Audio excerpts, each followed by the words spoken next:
Yeah, I walk in the room, make the ceiling shake. Gold hoops, fresh fade, got that big boss cake. Never waited on a hand, I'm in my own lane. Told them put some respect when they say my name. Thank you so much, everyone, for joining us again for another episode of They Tried It. I'm your host, Lindawi, aka the Couch Coach, okay, as they call me. And I'm super excited for today's guest. But first, don't forget, hit the little subscribe button. You can subscribe on YouTube. Feel free to jump on RSS, Apple, Spotify, wherever it is that you listen to all of your podcasts. That's where we are living. And we need those subscriptions because guess what? Guess what we're trying to do? Live. All right. And even more importantly, or just as importantly than living, is making sure that the impact of the work that we're doing is reaching as many people as possible. And with that, we've got the lovely Sequoyah Glen. Sequoyah, introduce yourself. Tell us a little bit about yourself. Listen, I'm just so glad to be here. And I'm so glad to be here with someone with another large name. So it makes me happy. I'm like, this is the Black girls with the large names. Okay. And we're going to take a place. So very thankful for you platforming my story on your beautiful platform. Thank you. So I'm Sequoyah. Some people call me Data Bae. I am, oh my God, I'm all the things. So I like to tell people who I am outside of work. Work is just work, right? Yeah. But I am a sister. I'm a daughter. I'm a proud auntie. I have a 14-year-old niece who thinks she's running my life. I have a 24-year-old nephew serving in the Navy in San Diego. Okay. I'm an Army brat. I am a Southern woman. Yeah. I'm a faith believer, faith walker. I'm a business owner. I am a fire starter. I am a venture activist. I am someone who, don't call me unless you're ready, because we're about that life over here. Okay. So professionally, I am a marketing strategist, an award-winning marketing strategist, if that counts. My specific discipline is market research, data, consumer insights. So how do we leverage data on what people think they're going to do? Because, you know, people saying they're going to do something, they don't do it. That's true. How do we take what people said, what they did, think what they're going to do, and then layer it onto actual activity to make better business decisions through marketing and product innovation? Been in this game for about 15 years, 13 years, like professionally, like that first W-2 check. 15 years altogether. Started my career with the Jacksonville Jaguars as a part of a work study program. That was like my first real marketing job. And now I am the founder of 924, which is a marketing consultancy specializing in those things to really make representative products and ads for people like you and I. So that's a little bit more about me. Listen, it's savory. It's savory. Appreciate that breakdown. What I always like to do is start off with something very simple, which is, how did you get your start in the work that you're doing, particularly because you're working on the AI side, the marketing side, right? Combining those two things to ensure that you have strong assessments and efficient assessments to make the right calls when building these stories. How did you get your start? Maybe start with that origin story from the time you entered college, and then where did you take off from college? Yeah. So the first start, I'm going to take us back. And because I think some people, we're taping this in Women's History Month, so I cannot not say it. My very first time I knew I was going to be a marketer was because my mom sold Avon. My mom, she was a single mom. And like many moms of the 80s and 90s, it was, hey, figure it out. Before MLM was a bad word, at least, it was independent consulting. And so I used to like sling magazines with my mom. That's my origin story. And why it's important is because after college, I was recruited. So Jags, I was there for 2 seasons. Junior year and senior year of college at Jacksonville University, where I got my bachelor's of business administration in marketing and management. I pivoted from being a math major. I'm still using math every single day. I am the people that when folks say, I don't use math every day, I'm like, actually, I do.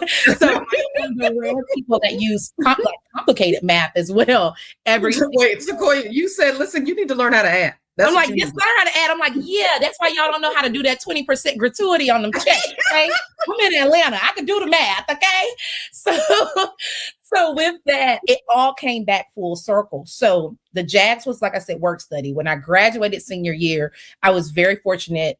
We were in economic downturn, but somehow the Lord looked out. I got a job before graduating. And that was at what's now known as Southeastern Grocers. For the listeners, they may know it as Winn-Dixie, Bilo, and Harvey's. So big grocery. I jumped right into a headquarters. So Sequoyah used to wear a suit with a 18-inch weave because natural hair right now is y'all can kind of see the waves. I'm waiting on my birthday hair for this weekend, but that's besides the point.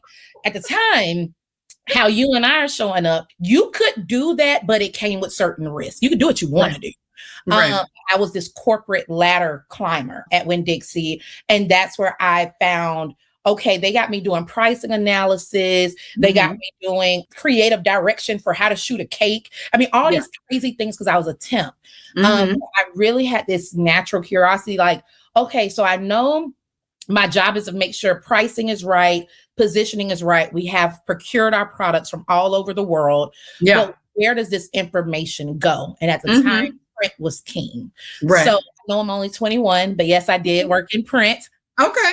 It was like what you really, for those of us that came up in a certain age, print was like, oh my God, you work at print. And at this particular newspaper, it was Florida Times Union. It was the oldest newspaper in the state of Florida.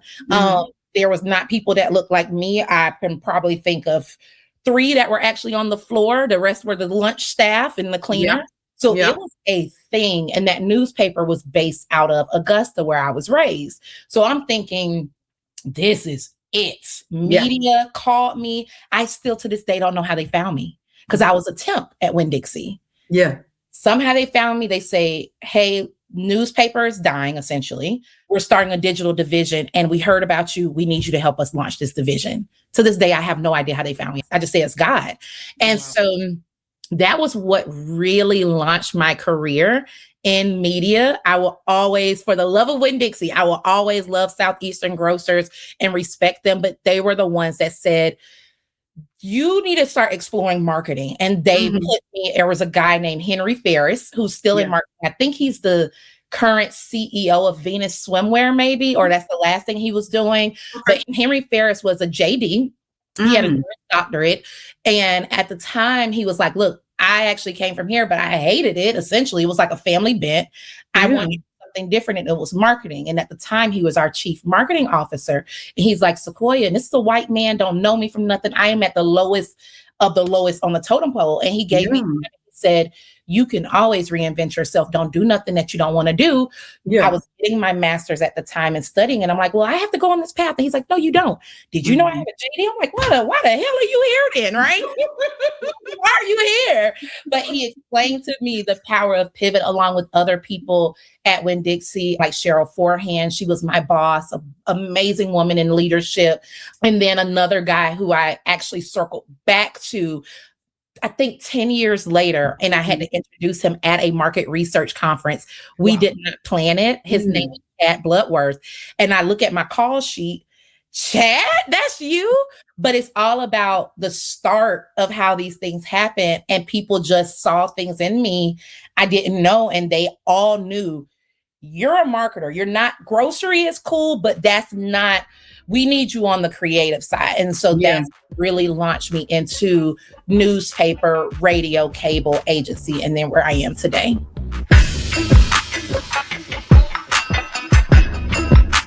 Wow. That's a hell of a journey, first of all. And the thing that really struck me with just that origin story is how many people understood where you were and where they could see you, right? Yes. Not where they were trying to keep you, where they wanted to see you, which we don't always get to see. We don't always get to have that interaction with people. How important was that for you in traveling this journey, especially starting from your origin? Yeah, for me, it was a lot of humility. Now, what people don't know, I'm a little fiery. I'm a fiery Pisces, okay? So I'm on the March side of things. And if you know, you know. And a lot was just butting heads. So I was trying to get out of being a temp. Now, at the time, we were making $17 an hour. Yeah. That was huge. All my other friends were making $9.50 and $10 an hour.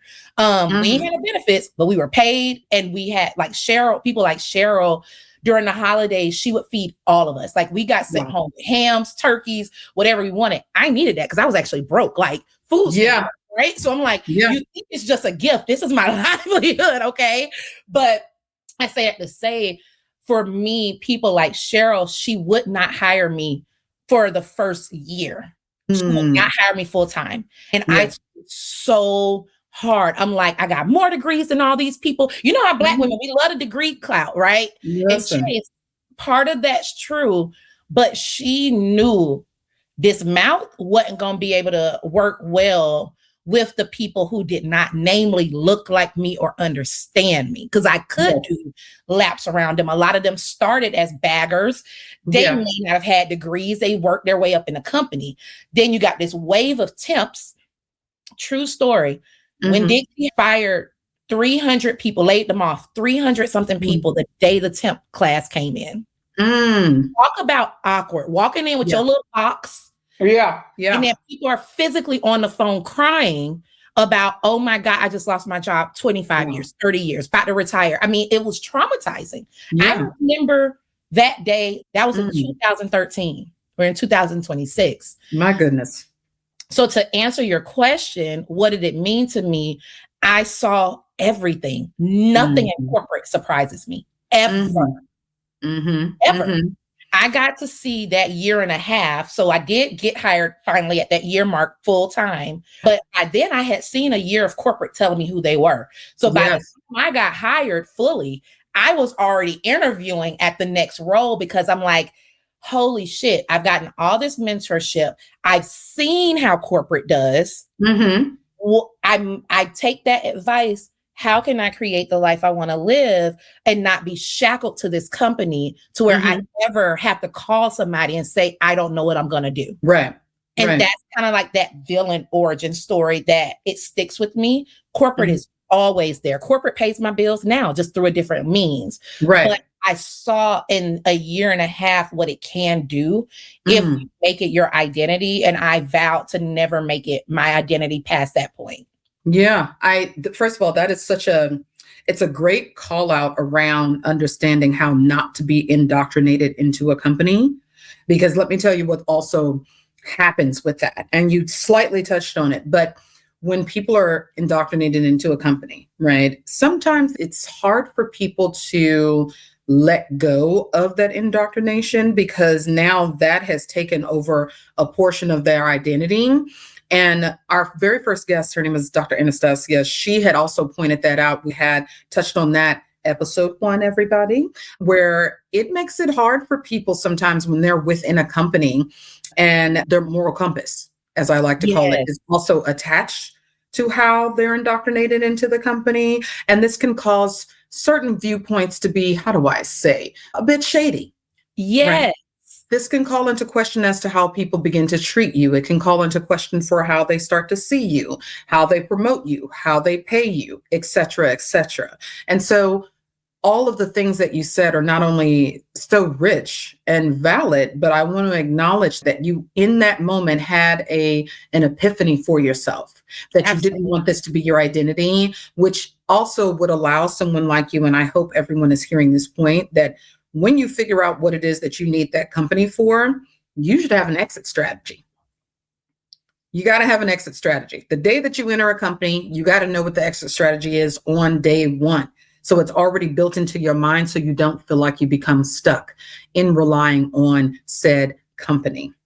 Moving right along into your journey, talk to us about a challenge or an adversity that you faced that felt like it was so heavy that you felt like you were on an island, or maybe it didn't feel like those things at all, and it was some larger lesson that you felt like you needed to learn, which those are few and far in between, because a lot of times with adversity and challenges, they're unnecessary at the workplace, right? I'm not even talking about the ones that we cause for ourselves, or the ones that, God is trying to send us, whether you believe in God or not. I'm talking about the ones that are caused by people that are standing in your way. Yeah. or Oh, something standing in your way. So, listen, I'm just like, and I'm just eating up your voice too. I'm just like, say more things. Just talk to me the whole podcast. Like, oh my God, it's just so soothing. Like, I needed this. My whole nervous system calmed down. So thank you. Uh, but I will say, ending with Winn-Dixie, and this is not to slander Winn-Dixie either, because they help their employees too, but it is business. So yeah. I went into media. Okay. Media is a bit more volatile. It's a bit bigger of an industry in Absolutely. comparison to grocery. And I knew at this point, I kind of wanted to get into that tech side of things. I'm thankful for how it's taken me years to thank God for how he made me, but Yeah. I am thankful because I always have foresight into what's coming. So each of those jobs in media, I left right before massive layoffs. I was following the money. Yes. And when the money starts being like, they not hiring people here, but they're hiring people there.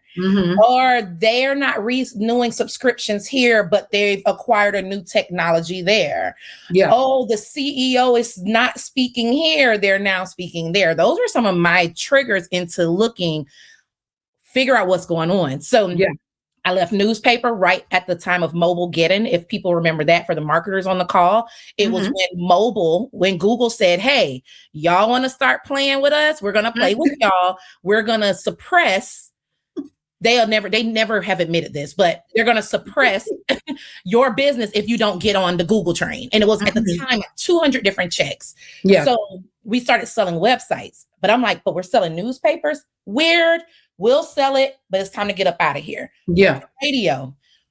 We started pushing and cross-selling against, I forgot the name of the platform at the time, but it was a streaming app that you had to download. This was before podcasts became widely available. This was before things got consolidated. Every media group basically had its own platform to, I think it was like Tune In Now or something, where we were selling against it. I'm like, wait a minute, we're selling against our own properties. Get the hell up out of there. Layoffs. Then I went to cable. We're starting to sell Verizon and Fios, and we're starting to sell Dish. Why are we not selling our own stuff no more? Get up out of there.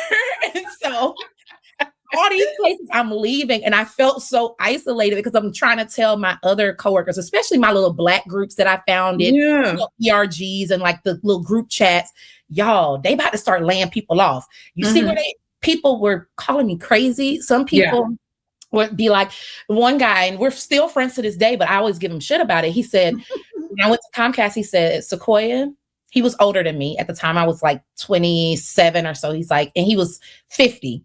And he said, Sequoyah, you're like a little aggravating cat. Every morning he's like, don't you see me at my desk? I don't want to talk before 10 o'clock. No, I don't want to do the dinners and the meetings. I want to get my check and go home. And you're really aggravating me. And at the time I thought, I really took it personal. That was like, I think my first time really deeply feeling othered, because with white people, I wasn't surprised. This came from my people. So I'm like, wow, maybe this is why I keep hitting this road. What about me is maybe annoying? I think we all have to get through to the weird things that we all do. And so they were friends now. He apologized and all that, but I think there was validity in his statement. That was the first time somebody told me to read the room. Right. And I feel bad for the youth because these kids, they're just jumping into remote work. Back then, it was desk work. You learned how to read people. I was not acting in the culture of Comcast at the time. It was it was fun, but not agency fun. If that is still corporate.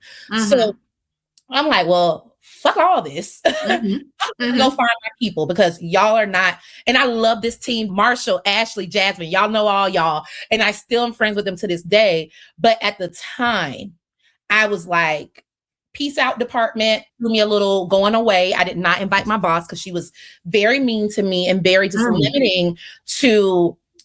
I felt that, and I still feel like parts of her was jealous that I had this foresight that she would have. And so she would tell me, literally, this is therapy conversations, right? Trauma in the workplace. She would tell me, you're never going to get to be an analyst for real if you don't know Tableau. And I'm like, Heather, her name is really Heather.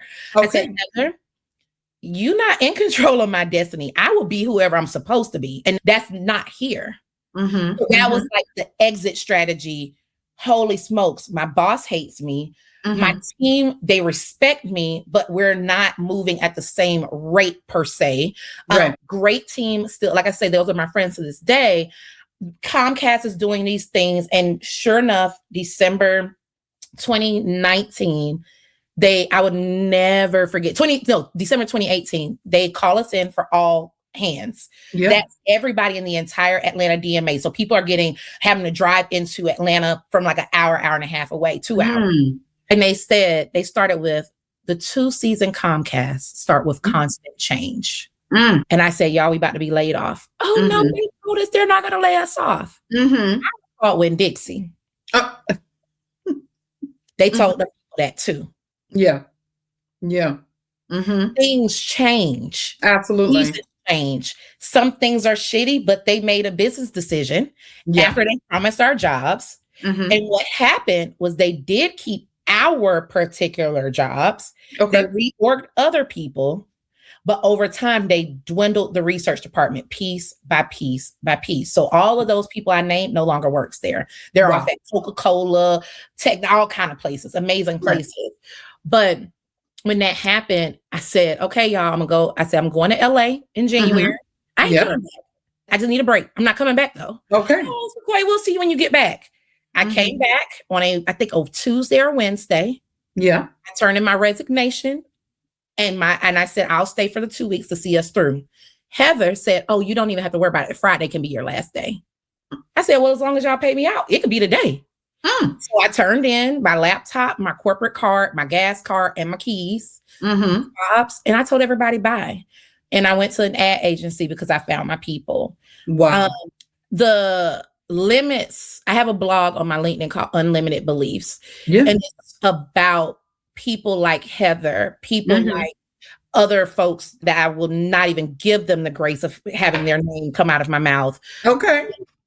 They tried so hard to stifle me. They tried so hard to pick at my weaknesses. When now I can't tell you the last time Tableau was in a job description. It was just simply, you needed to know some type of analytics tool. But it did not have to be that tool. That's right. And so all the things that people tried to other me, it's been a blessing. And I went to the agency thinking I finally found my people. And then them people was weird too.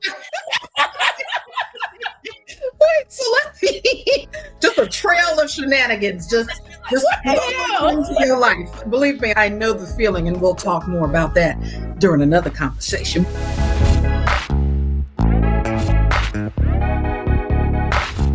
The Heather, okay? It's always the Heather. Oh God, always. That's what I'm like. No, it's really her real name. That's her real name. Yeah. Well, let's talk about Heather for just a second. When you look back on that time, this was someone who was stifling in their behavior, but also stifling in their own belief of what could be, which was starkly different than what you had been used to per your origin story in the professional space, right? So when you think about it now, right, and you think about the behavior she exhibited, what about that actually speaks to you in your growth? That's number one. And number two, did that make you a better leader as well?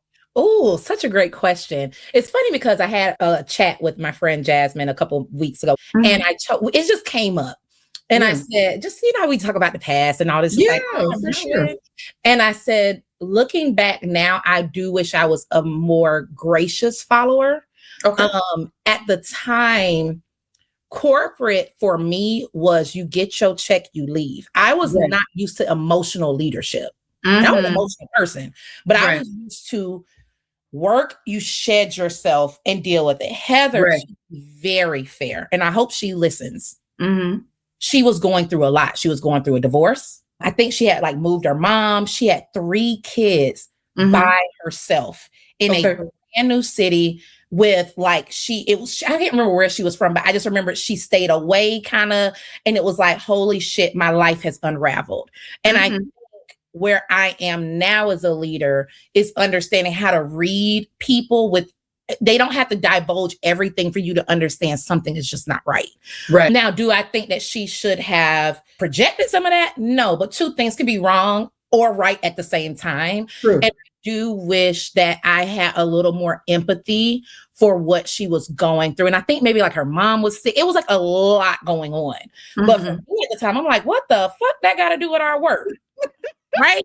And it was a hothead about it. Like, I don't care because I felt like I couldn't bring my whole self to work. Yeah. Yeah. Which is a great call out in and of itself, being able to bring yourself to work while dissipating what is work, what is personal, what is emotional, what is real, because there's a difference, again, between feelings and the truth.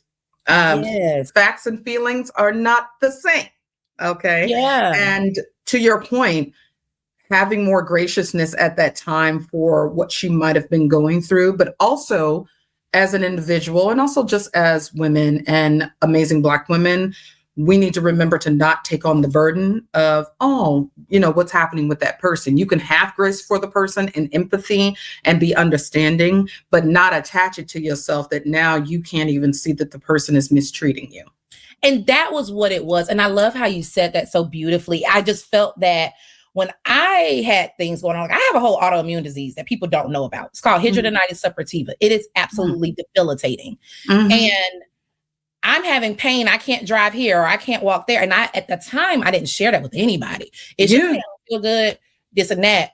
But it got to where I felt like there was grace that she extended to herself because she was our boss. That did not translate into me. So I think looking back, and I was in deep therapy at that point, and I'll never forget my therapist at the time. She said, I'm having panic attacks because Heather also liked to raise her voice. And so we're going to go at it. Ooh. Now would I go at it? No. But at the time, again, in my 20s, fire, right? But I remember one time I had I had to physically walk out of her office. And of course, the whole thing was, Sequoyah is so insubordinate, whatever. It was something I had heard before. So at this point, Sequoyah, you heard this at this job, that job. What is the root? And what I found was that I was in a fight or flight mode. We all have our traumas. And I kept seeing her, to your point about the feelings, I kept seeing her as if she physically was backing me into a wall. When in reality, she's sitting as far as you and I are on this recording, right? Right. And so for me as a leader now, there's a couple of things I took from that. And I even right now, there's a hellfire on Threads about Black women in founding and this and that. And I tell people, listen, please STFU. That's my word for all my founders this year. Hire a publicist and STFU. Don't have money for a publicist, then skip to STFU, because the moment we lead emotionally and not with regulated emotions, let's be very clear. We all lead with we all should strive to lead with regulated emotions, but the moment we get dysregulated, on camera crying, in my case, I was in her office crying, and we are divulging things, we're oversharing things. Shout out to Dr. Nidra Twab that talks about that in her book, right?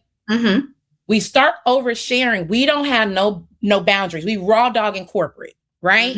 But then we're mad when people know things about us, use those things about us that they think they know or that they do know. We're mad that they're pushing it back to us, right?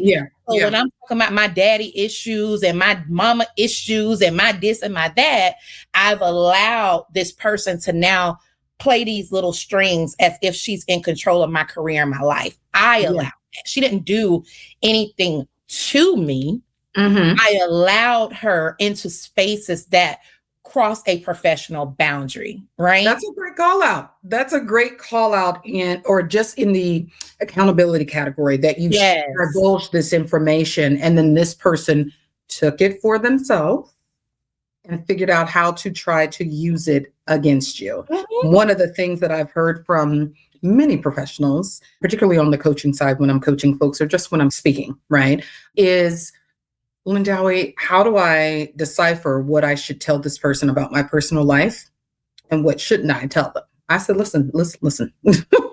I said, filtration is very, very important. And I mean that on the people side of things, meaning you have to filter who, through your instinct, through your self-awareness, because when you know yourself, it's easier to point out other people and their behavior.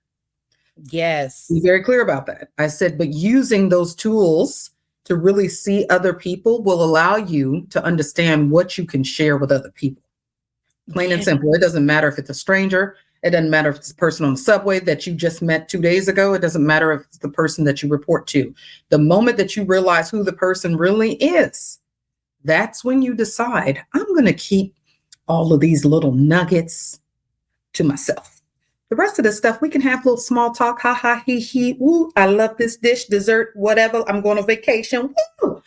But again, we have to determine who can actually handle that information, because everybody cannot handle the information. That was a great call out. Thank you. And I love what you said about filtration. It's funny because I have a plumbing company as a client now. So I'm like, oh, girl, we just was at this trade show talking about filters. But I want to make an analogy. Mm-hmm. Shout out to Delta Faucet Company. It's my number one client. Love them to death. There's a thing they call remineralization.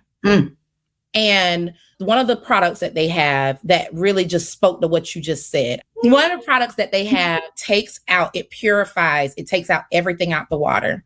Okay. Then when you press it again, it puts the good things back in the water. It takes out the good, puts back in the bad. Yeah.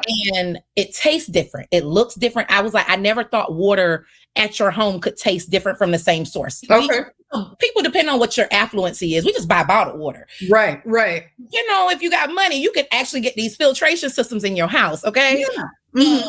But I say all that to say what you were saying about filtering. I'm learning I learned within the last, namely 2 years. I lost my dad about 18 months ago. I'm sorry to hear that. Thank you. If you or anybody on the call have ever lost a parent, it's like, no matter what your relationship was with that parent, it's like it strips you of everything. It does. It absolutely takes everything out of you. Absolutely. The last 18 months has been the remineralization. What can I put back into myself? Yes. That's stripped, and what is good, what is bad. And what I've filtered out is that I'm a connector. Okay. I love connecting people, processes, and things. But my assignment outside of work looks different than in work. And I was oversharing. I was over eager in a lot of ways, like thinking the way to get to the C-suite was really through your accolades. And it's not, it's more of like a political thing to a certain extent. Absolutely. I didn't realize cross-cultural issues. Like Black folks, when we go to work, we might say, Lindawe, what you doing this weekend? And you might say, girl, I'm going to the cookout. Oh, have fun, girl. You doing it with your family or your friends? Girl, I'm doing it with my friends. End of discussion. White people? Oh, Lindawe, what you doing this weekend? Well, yeah, I'm going to the cookout. Oh, where is it at? Oh, it's at Piedmont Park. Oh my God, I love Piedmont Park. My dog and I, we walk every day on the belt line at Piedmont Park. Well, what are you having? Oh, girl, we having jollof. We having this. We having that. Oh, I had that Black friend, and it turned into a whole thing, right?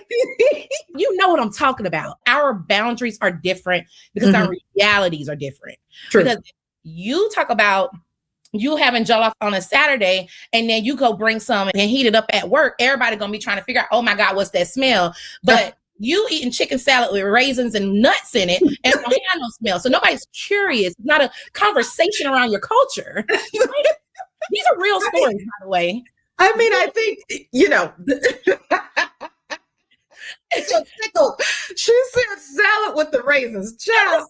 And I'm not trying to make them bad. I'm not saying that to other them, but what I am saying is not at all. How we've been othered and how I was othered for things that I just thought was normal behavior. Absolutely. And I'm thinking these people some of them are asking genuinely about these things, but no, you filing your case just like I'm filing mine.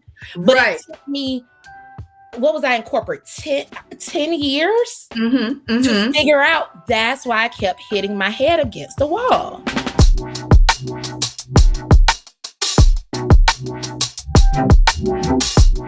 Going back to Heather and the stifling and trying to label you in this way, these things do follow you. And I do like that you called out that in certain jobs, depending upon the people, there are going to be some traits. I always say, in the 3 decades that I've been in corporate America, or just about 3 decades that Now, I've been you in know, corporate you America. 19. I don't Yep. know what you're talking about. It's the oils. It's the oils, all right. And a multivitamin and some water, and I'm trying to fix my Minding sleep. your business.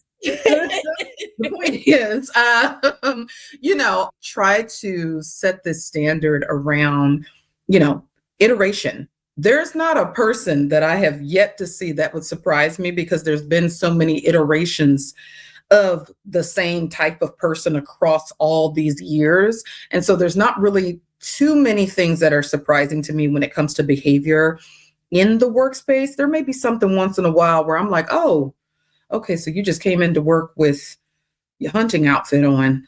You don't have a gun, right? Okay, good. Okay, that's good. But you understand what I'm saying? Like, there's nothing that's too surprising. Right. You got your jammies on today.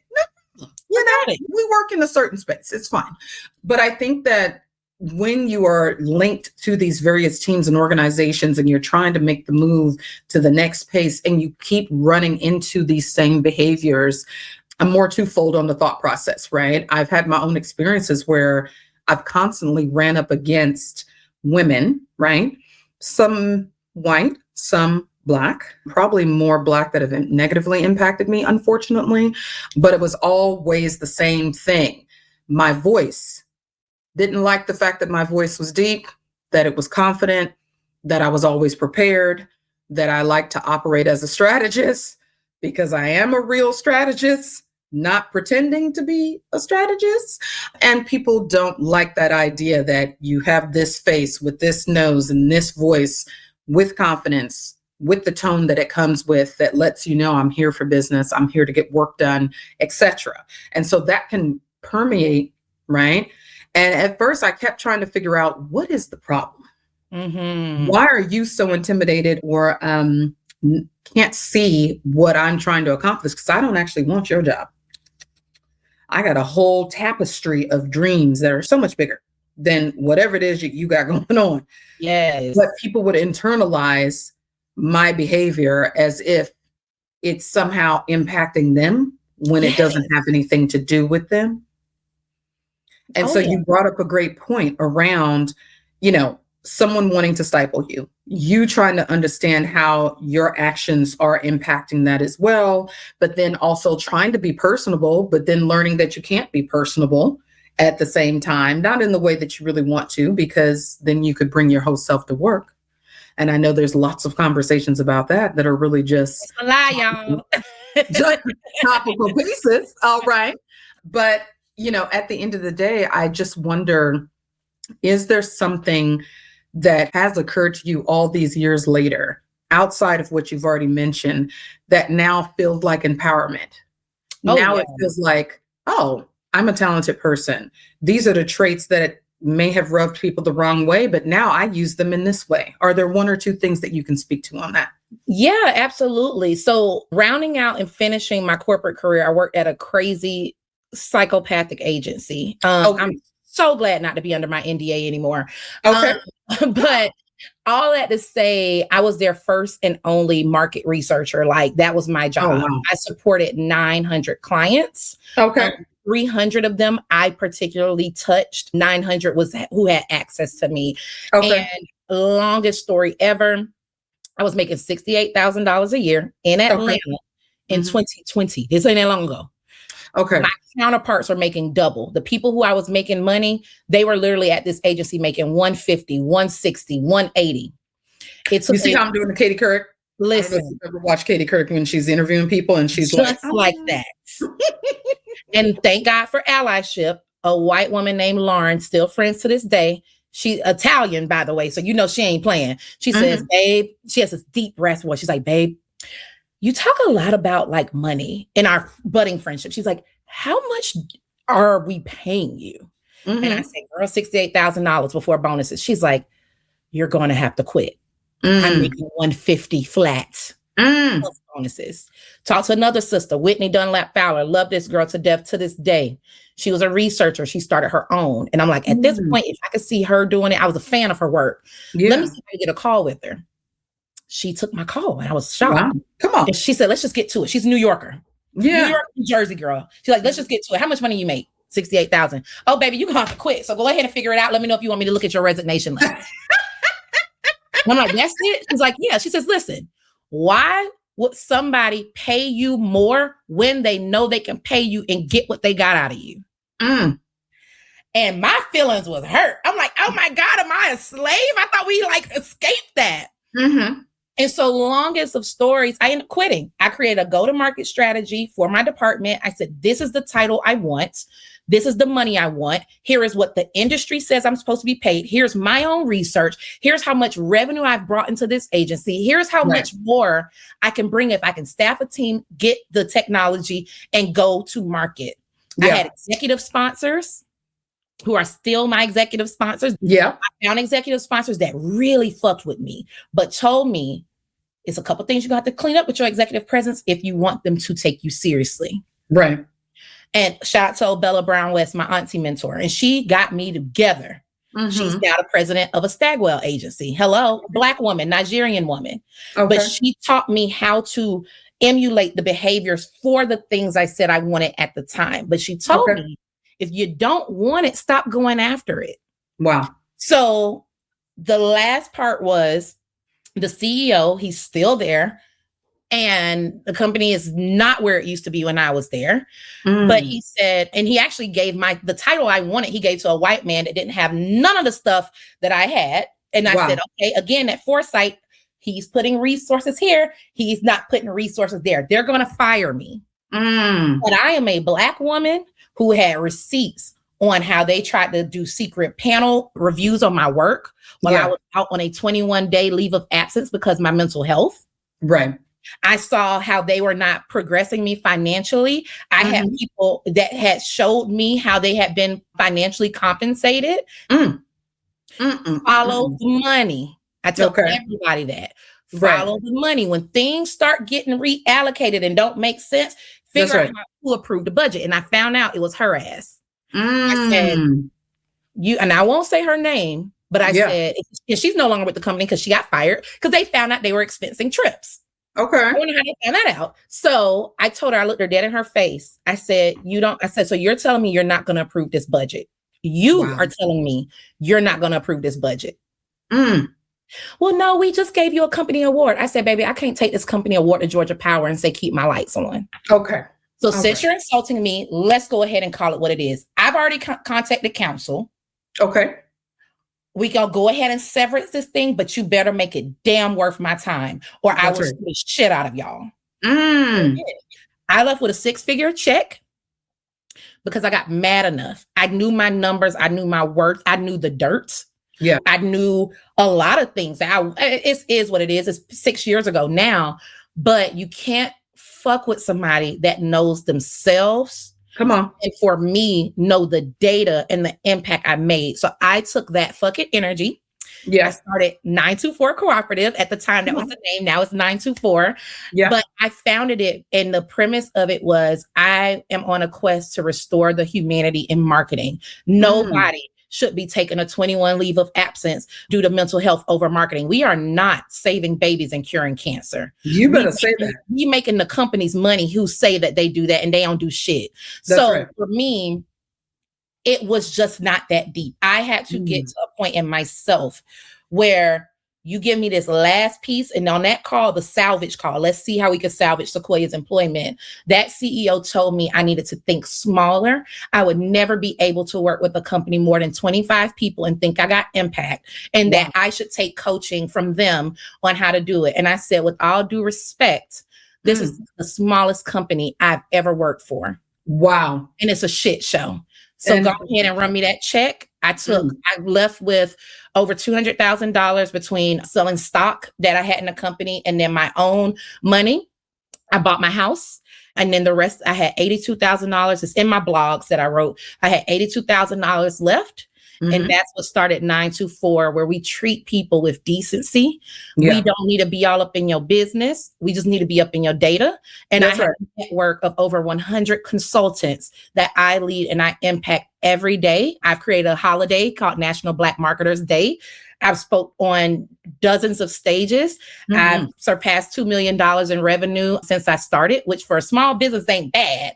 For what we sell, I've launched an amazing product with Delta called VersaCurl for curly and coily hair. And I'm a good fucking human being at the end of the day and didn't lose my mind. So that's my story.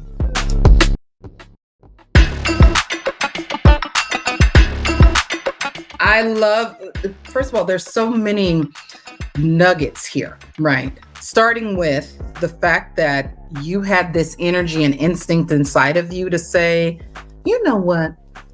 These people are trying to play with me.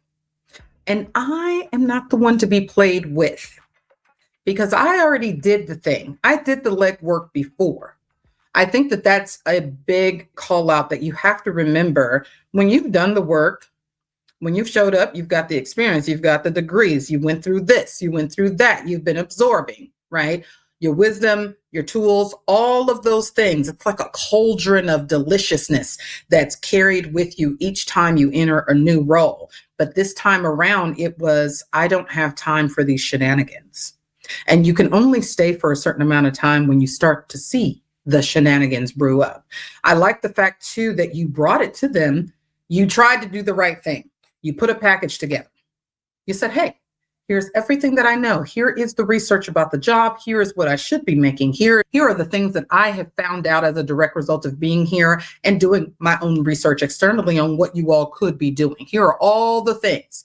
And still that wasn't enough for them, which is highly disturbing, right? Because a lot of people also end up doing that, whether it's for a small company or even for a bigger company. Sometimes it just shows up in different ways.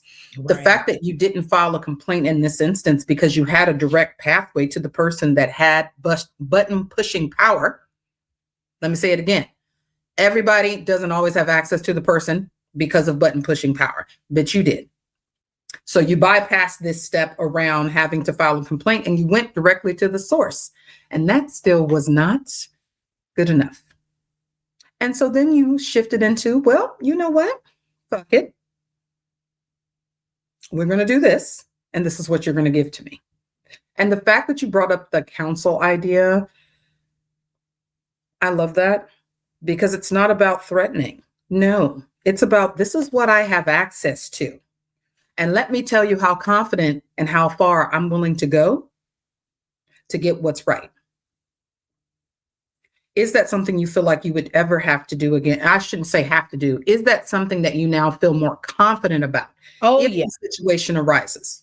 Oh, yeah. And it came and I was disobedient after that job. God told me, start your business. So I actually formulated my business February 16th, 2020. Okay. God told me this road is ending at tenuity. And they told me essentially, start the business. I was disobedient. I went back. I quit that job officially January 2021. Yeah. I went freelance for maybe 2 months. Another research company was like, I heard about you. Come on board. I was enticed by the money. It was a base of 105 coming from 68. I'm like, hell yeah. And I had only made 18,000 on the side in 2020. So it's still 18 plus 68. It's still not 105. Right. I left in 6 months. And the same thing happened. They hated me. I was one of 3 Black girls on the team. That's right. One Black girl was a weird bitch. The other one reported me to my manager because I did an analysis better than her. I'm like, I should. I'm like 5 years older than you. I'm trying to put you up on game. Right. It just was not a cultural fit. And it was more so from them than it was from the white people, which I was again, culture shock. I'm like, what? I thought I knew y'all. Now I got to know y'all. Right. But it came to where they basically were like, I said, this is not a good fit, but y'all got to pay me out because y'all said y'all were going to do this in my contract and y'all didn't. Right. In fact, you made it unsafe. Oh, well, that's not true. I said, okay, well, listen, let me talk to HR. I'm not talking to y'all. At this point, I just stopped showing up to work. I'm not talking to y'all. Right. Talk to HR. Went to HR. Well, technically you're at will. I said, yeah, but not for discrimination. And here's the things that y'all have done that othered me compared to my counterparts. I had a major medical thing happen, and somebody literally looked me in my face and said, "Oh, well, what kind of sick are you?" Excuse me? I know my rights. So long story short, it was just, I had this, and then they didn't know how to use Slack. Now I knew how to use Slack from the agency. So I know, and this is another pro tip I tell people, search your name in Slack. Most people don't know Slack is an acronym and the S is for search. So I searched my name and I found all these things where they were planning things when I couldn't come, all these people talking. I said, Prince, I talked to my attorney, my contract attorney. I said, get me out of this situation, but I need to leave them check. So that one I left with, I think, $6,500 plus insurance. Like they did COBRA for a few months, whatever. So I left again. I was paid to quit essentially. And I never looked back. That was 6 years ago, but it took me knowing how to leverage counsel. But also with my receipts. A lot of people come to me as like a severance negotiator. I might do it one day. I don't know. But people that win are people that know their receipts. They got their data, they got a real case. I had practice, and then I went to my attorney first. Do I have a case? Because you can't go in there walking, swinging, and you don't even have a case. But I had a legitimate, they were like, look, you can sue, they're going to settle. But if they don't settle, it's always a risk that you lose more money fighting than you would getting it out. That's true. So that's when we went the severance route. I said, listen, because there was a couple gray areas and I didn't want to get into that. So I said, just pay me out for my rest of my contract and we'll call it even. And that's what they did. I have a great deal of respect for the founder. Me and him just was in Switzerland last year, not together, but we were in the same room and we got to talk it out and things like that. But I think when Black women, namely women in general, we're relatively new to the corporate workspace. When you think about the length of time from beginning, corporate was corporate, right? I think a lot of us, and depending on if you're a Black woman, then we really new in the grand scheme of time.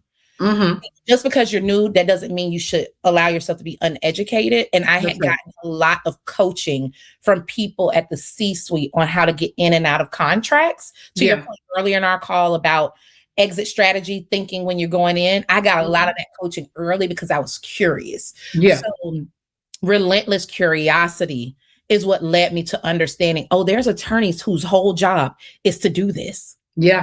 I don't have to kill myself. Just say you got counsel. And as soon as you say you got counsel, okay, we're going to end the call now. This now goes to our legal team. They can duke it out. And that's absolutely spot on. Circling back to this point about remembering to think about the steps that you have to take, right? Because in one situation, you didn't go through HR. You went directly to the source, as I said. In a separate situation, as you just described, you did go through HR. Either way you cut it, you consulted with someone on the legal side who has more expertise than you. I want to make sure that people that are listening and or tuning into this episode, that they remember that for themselves. That's another great gem that you called out, that you can't just kick the door open with your boots and say, you know what, guys, go fuck yourself. No, you can say that in your mind. Sure. And maybe if the spirit calls upon you to say that when things wrap up and you've gotten what you need, maybe. But in the midst of it, you got to keep that inside of yourself, and you have to be strategic about how you are moving. The last thing I want to call out that I thought was it's a great gem and it's a great reminder for people. You have the option to do a severance. You could do a settlement, or you can go full on sue. But you have to know what the levels of activations and steps are for each one of those, right, scenarios. And you have to know how far you're willing to go. 3 things, Sequoyah, that you've learned from corporate and from your time as a founder.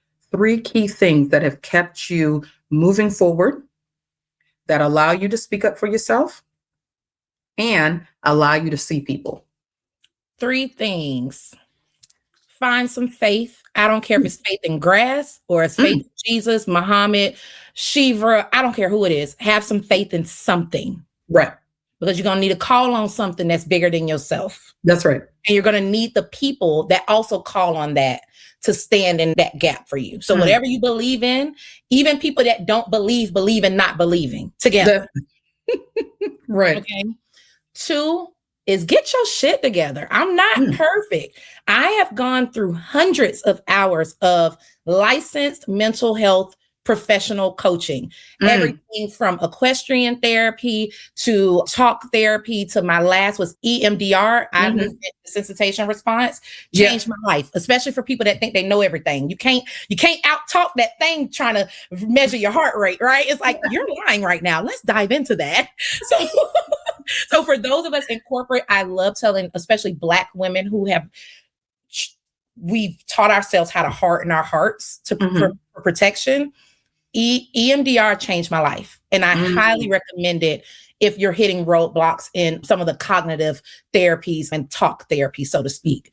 And the third is a little crass, but nobody cares, work harder. That is a phrase somebody told me when I started my business. They gave me a t-shirt from Message in a Bottle, a t-shirt company founded by a Black woman who left. She's now back in corporate. But that t-shirt changed how I see things. And it's not meaning that people that love you don't care, but it does mean nothing is personal. Even when it's personal, it still has nothing to do with me. So the Heathers, the Zachs, this person or that person, that ain't got nothing to do with me. That got stuff to do with you. And for me, I cannot, especially as a founder, get caught up in what I think other people think. I can't get caught up in my emotions. It's about managing change, managing my emotions, and understanding everybody has a place in society. I'm just one part of somebody's story. It's their world does not revolve around the Sequoyah Glen show as much as I would like it to. So those are my three. I love that. One mantra that you live by. Do what you can, when you can, while you can, as long as you can. That's my favorite. You better sauce it and sprinkle it in there. Yeah. That's my absolute favorite. I appreciate that so much. And I appreciate you so much. There were a lot of gems throughout this conversation that were shared. And I just want to acknowledge you once again for all of this information, because a lot of times we don't get to always get the information. And so the point of this platform, once again, is to share the stories where people were fighting for themselves, speaking up for themselves, just trying to do the right thing so that they can be elevated and moving forward. And I think the thread that I could really see for you throughout this entire time, and it's the thing that has been in my pocket probably for a few months now. I had to pull it back from when I was 16. I pulled this thing and I had to put it back into my 47-year-old pocket, okay? Which is, there's nothing out of reach, okay? And that's what I kept hearing throughout the conversation with you. There is nothing out of reach. And if you can put that into your mindset, you will go very, very far, no matter the challenge or the barrier. Sequoyah, I appreciate you. This has been lovely. Okay. We should you're about to make me cry. Listen, I'm trying to get my Diane Sawyer on /Oprah/Lindawi. All right. Okay. You are absolutely a gem. When I was referred to you, I was like, I get a lot of referrals. I'm like, and I watched the first podcast. I'm just like, okay, she got it. So congratulations to you for all you're doing, all that you're transitioning in and out of. Yeah. Thank you for pouring into me. Especially before my 35th year, because I'm like, I know there's things I need to learn from you. And I'm just so thankful for you. You really did make my day. So thank you for platforming my story and giving me an opportunity to tell stories. I don't usually tell that story. I tell other stories. Thank you for allowing me that. It was like therapy in a way, coaching in a way. And I just thank God that you have built this platform, and I can't wait to see what lives you change through it. Seriously. Thank you. Thank you, Sequoyah. I appreciate it. We're on the move. As I said before, we're continuing. They tried it. We're still in season 1. If you know of anyone that you think would be great on this podcast, feel free to reach out to me. I'm here. I'm ready for a good chat. Outside of that, enjoy your week. Enjoy the time that you have with your family and friends, and we'll see you next time. Cheers. I ain't never gonna stop. No cosign needed, I've been self-made. If you cut from my cloth, that's designer grade. Level up every year, new stats, new goals.